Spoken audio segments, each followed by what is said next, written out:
Tom, you can hear me now, right? Yes. Awesome. Right on time. Have you always been the guy that was on time to everything? You must be punctual. There's no excuse for not being on time unless you're a moron. Fair. I don't want to be a moron, so I always aim to be about 30 seconds early. Me too. Yeah, there you go. Thank you for taking the time. You can't really see it. There's a lot of stuff related to you around this home because my wife is a longtime fan. I appreciate that. Well, there might be a Jason cardboard cutout over there, but the bottom line is thank you for taking the time. The documentary is cool. So did you have any hesitation about being the subject of a documentary? No.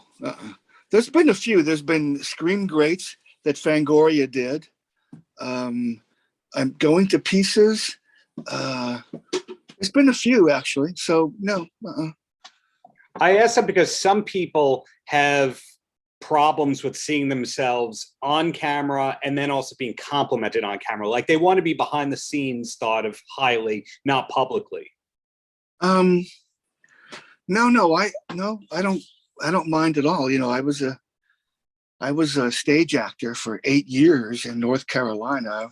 I'm used to being in front of people, but I thought, in a documentary, they're usually showing other stuff that you've done or, something that you were involved in. The camera is not usually exclusively on you, so.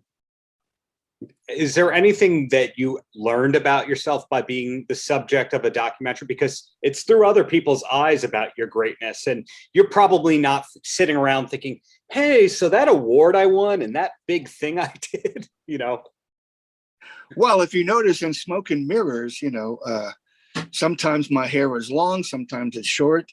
We shot that over like 6 or 7 years. Sit there. I need help with these questions. That's Jason.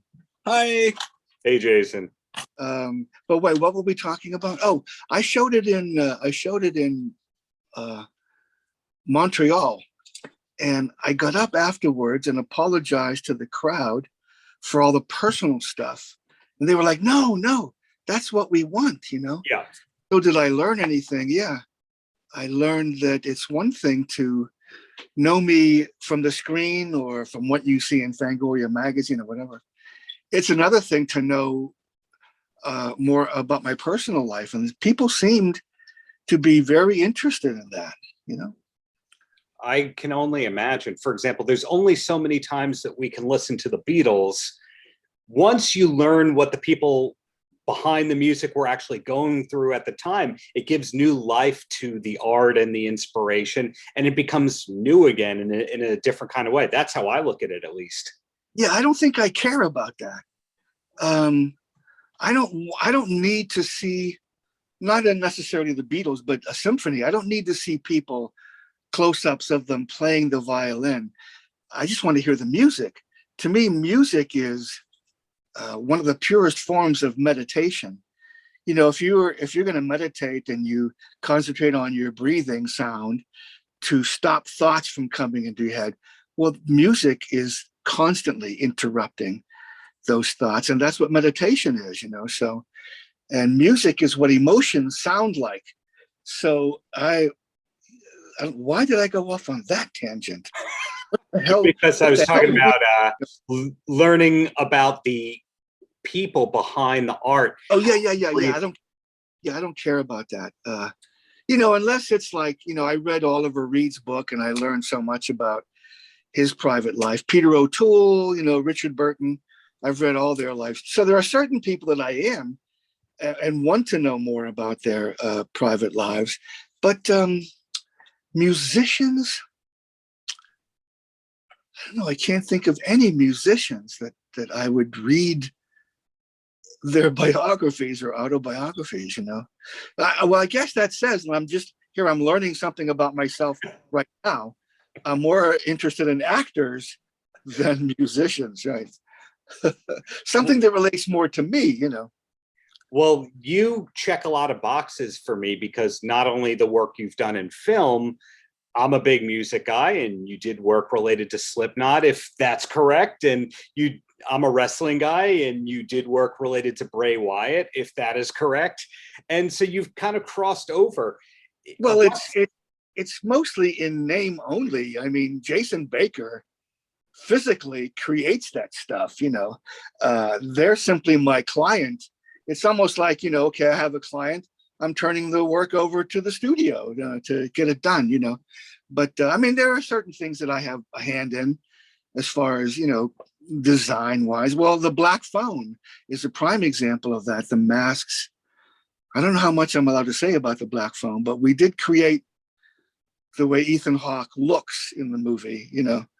And that was something that I designed with Jason's brother-in-law, Levi Simpson, and with conversations with Scott Dickerson, the director. And that's how the design came together. And then Jason created it. So it sounds like it's a great team that you have working with you. Well, Jason used to be my assistant. I stopped calling him that a long time ago. We're now business partners. Right. So metal and wrestling, were those just project for you, or are those things that you're interested in on any level? Wrestling, yes. I mean, I was going to, my dad was taking me to live wrestling. Derrickson, okay. It's Scott Derrickson, not Dickerson. Derrickson. Yeah, my dad was taking me to local wrestling, you know, with Bruno Sammartino and Batman and Crusher Lazowski and Killer Kowalski. These are the wrestlers I grew up with. And then I had a girlfriend that was crazy about wrestling. So I was invited by Chris Jericho to go backstage because we met him at a convention. And then Jerry Lawler saw me waiting, and he's a big fan. So from then on, it became, we would go backstage before wrestling matches in the commissary and eat with Jerry Lawler and the wrestlers, and then stick around for the matches. And that led to, hey, can you do a mask for, you know, we did Triple H's crown for 5 WrestleManias, you know, so it turned into a work relationship with WWE. Wow, I didn't realize that about Triple H. Now, at this point in time, are you saying no to a lot of work, you and your team? Meaning, are there there's so much demand that you kind of have to go, nah, we're busy? No, we do everything. Not anything that comes our way, you know, but pick and choose. I mean, sometimes you can tell when someone's just full of BS and they're not going to follow up or even pay us, you know. So we kind of try to keep ourselves out of trouble with that stuff, you know. But what was the first part of your question again? Well, going back, you check a lot of boxes for me as a person who likes the film work you do. My wife has a Jason cardboard thing about 10 feet away. I'm a wrestling guy, hard rock. So I was curious how much of that you were a fan of, and you answered seeing Bruno Sammartino and Killer Kowalski. Well, he's from Pittsburgh, Bruno Sammartino, you know. And I went to school with his cousin, Rocco Mazzachetti. I never met Bruno. But what was I going to tell you? I know. I think the first sentence in my book, Grand Illusions, is the more you do, the more you get to do. To be involved in movies, if you're good at a bunch of things, one of those will get you in. Show me that again.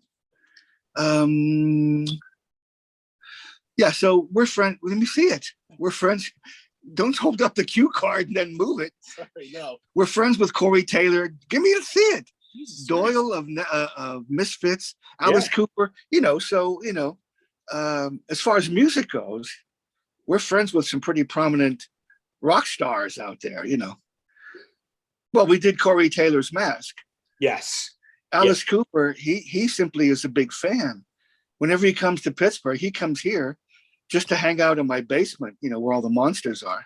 Well, there's a lot more monsters than other places now.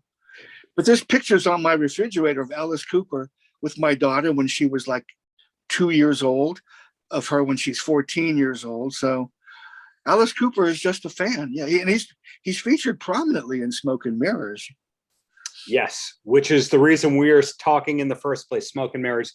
Now, congratulations on having it out, because as you said earlier, you see you with short hair, you see you with long hair. It took a long time for that to happen. Was there ever a moment where you went, oh, I don't know if we're going to finish this? No, we have to finish it. No, it's very rare. It's very rare that I'll start something and don't finish it, you know. Don't you know what the definition of happiness is? Happiness is, according to many ethnic groups and different levels of life, happiness is doing something.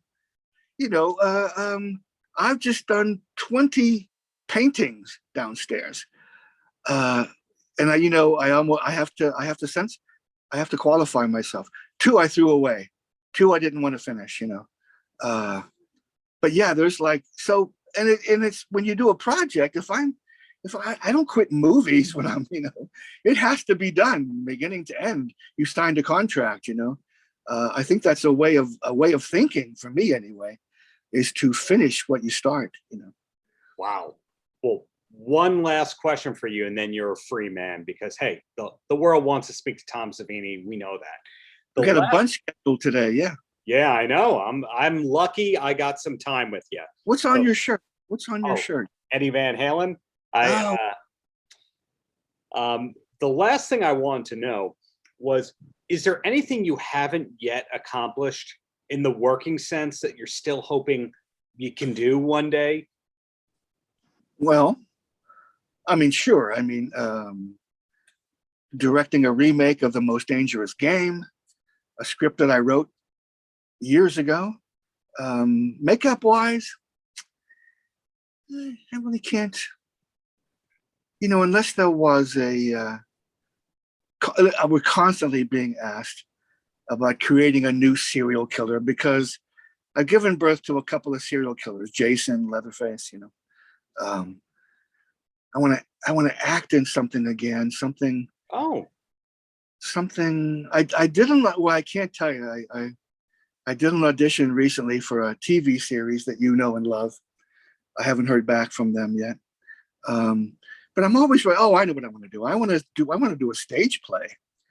You know, I spent 8 years in repertory theater where, you know, there's a live audience, and you know, I was doing effect like I did death. I was doing makeup effects on stage in a play. I did a play, Death Trap. I'm sure you know, where I was killed on stage, a fake death. You know, right? But I made it very real. I had short sleeves on, and the guy is strangling me, and at one point I reach up and blood just comes out.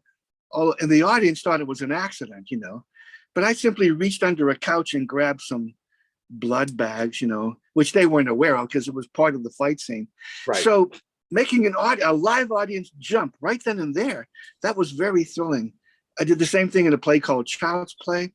But yeah, staying in character for 2 hours instead of 15 seconds at a time, because I absolutely hate repetition. You know, you read about Frank Sinatra, he would do one take. Yes. You better get it, because you're not getting another one. I think the quote from Sinatra was like, you want a second take? Print it twice. I like that. Yeah. I'm sure he did a second one if the camera messed up, or, you know, but I just hate the repetition of movie acting. I also hate the paperwork. I hate all the behind the scenes stuff. I just want to go in and act on stage. You walk out and boom, you're there. You're acting for 2.5 hours, 2 hours. I'm sorry. You know, I was King Arthur. I was Benjamin Franklin. I was Henry David Thoreau. I was Charlie Brown, and You're a Good Man, Charlie Brown. You know, I was in a play every night for 7 years in North Carolina. And I miss that a lot. I miss that a lot. Yeah. Wow. So much to unpack there, Tom. Thank you for your time. Thank you for the many, many years of great art. You're very welcome. And I appreciate your comments. Thank you. You're too kind. Thank you. Take care. You bet. All right. Bye-bye. Paltrocast.